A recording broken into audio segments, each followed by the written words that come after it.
Hey everyone, so for today's video I'm putting the KH1 fanboyism aside to talk about my second favourite game in the series, which happens to be Kingdom Hearts 2. Specifically I want to talk about backgrounds or backdrops or scenery or whatever you might want to call it. Maybe not the biggest or most popular topic, but I'd say there's some cool stuff to point out here.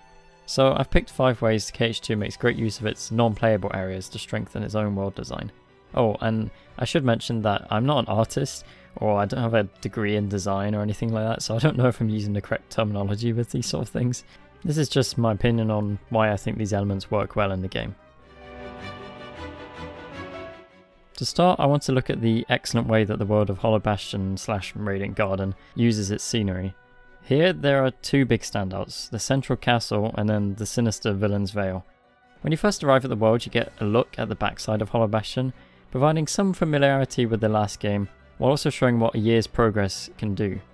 Goofy even comments on how it looks sort of different, with all the nasty bronze piping being removed and the restoring of the castle to a more classically grand, less evil factory look. One cool thing about this view is that, unlike in the first game where the castle kind of towers above you, here you seem more on equal terms with it, aiding the point that this is no longer your endgame dungeon, but this is your home base. Travelling through the town provides you with different viewpoints of the castle too, from the side and also from the front, giving you a framing point, something to show how far you've travelled and which orientation you are in respect to it. Then there's Villain's Vale. From the very start you can just about see it lurking in the distance, like a constant threat on the horizon. You get a more proper look at it from the Bailey, and as you fight your way through the mid-game battle, it gets closer and closer to you while the main castle gets further, representing the increasing danger that you face. I love that both structures are always visible in outside areas anyway. The way the rooms are constructed cleverly emphasises this, like the Crystal Fissure for example. Its entrance frames the castle in the gap that you can see through, and then the exit does the same thing for Villain's Vale. These 2 giant structures dominating the otherwise barren landscape, it's just something I find really cool. And finally you arrive at the dark depths and get a direct look at Villain's Vale, and the huge and honestly intimidating cliff faces, plus those amazing clouds on the horizon. All in all, Radiant Garden has a great utilisation of large structures to give you a sense of scale and position in the world. For the most part, the Pride Lands is a pretty depressing place.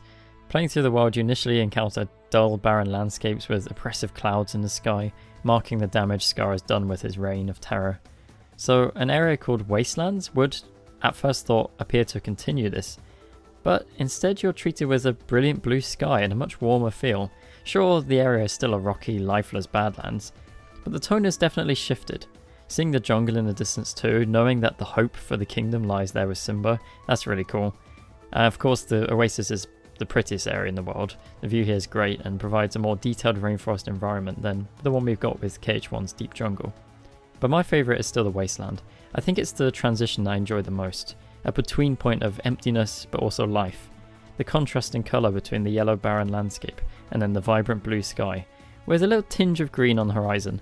Honestly found it quite beautiful.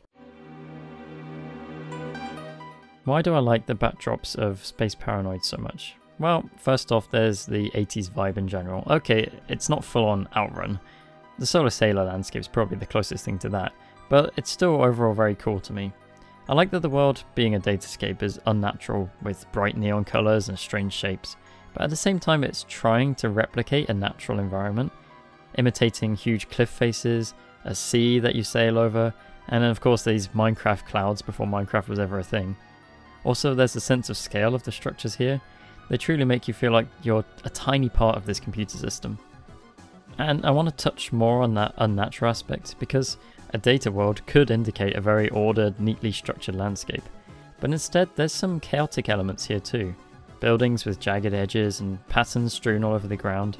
I like these elements, it makes the place a bit more interesting and unique. Of course, one building that is very uniform is the MCP's lair, the central computer core. This huge towering structure is quite the intimidating presence, and it really sets the stage for the boss fight. I love when boss arenas are really in your face and imposing like this. Also, the ordered nature of it can represent the MCP's desire to control the whole system and order it to his liking. And again, nice use of colour with the red terrain indicating danger and matching the colour of the MCP himself. So I chose this one mostly for the fact that it's just an amazing view. I know many Kingdom Hearts fans love the sunset of Twilight Town, and my personal favourite aspect of that is definitely the one from Sunset Hill, though of course the station equivalent is very nice too. Just looking out across the rolling hills, imagining the late afternoon warmth from that low sun, it's one heck of an immersive place. This is also another example of vastness. Those hills just stretch out as far as the eye can see, but you know that somewhere in the world there's a beach that the gang so desperately wants to visit. I've also got to appreciate this from a personal point of view. I love when I'm in the hills outside my own city and the sun setting, and Twilight Town giving me some of that in game form is just great. I mean, look at those amazing orange tinted clouds just stretching across the whole sky. And hey, there's even a nice small detail here with a little river running out the base of the town. Finally, I've chosen a world that incorporates a lot of what I've already mentioned to form one of the coolest, most stylish areas in any game I've played. The World That Never Was starts you off in the Dark City and immediately shows you the huge, almost alien mothership-like floating castle and the majestic Kingdom Hearts moon just beyond it. It's weirdly beautiful but also imposing and oppressive. Truly, being in the Dark City makes you feel like you're under the control and subjugation of Organization 13.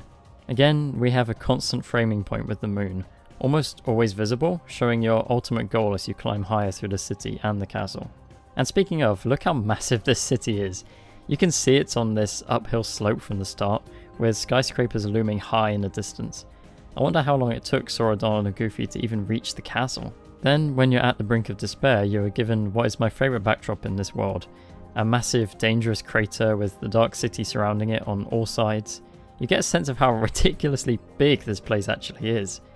Then the castle, of course, looming over you.